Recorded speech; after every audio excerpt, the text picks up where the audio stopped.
రాష్ట్ర వ్యాప్తంగా కూటమి ప్రభుత్వము ఏ విధంగా ఉందంటే అధికార పార్టీలో వాళ్ళే ఉన్నారు.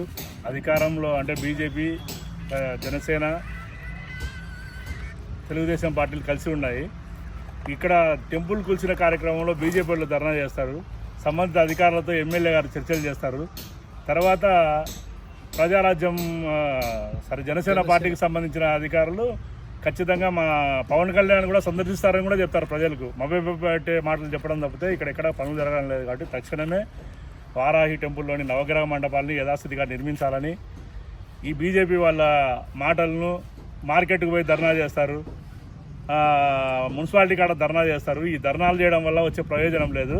ఆ ప్రజలకు పన్నులు కానీ ఆ విధంగా ఈ అక్రమంగా వసూలు చేస్తున్నారనే దాన్ని మీరు ప్రభుత్వం ద్వారా ఉత్తర్వులు తెచ్చి అవి లేకుండా చేస్తే ప్రజలు మిమ్మల్ని నమ్ముతారు. కానీ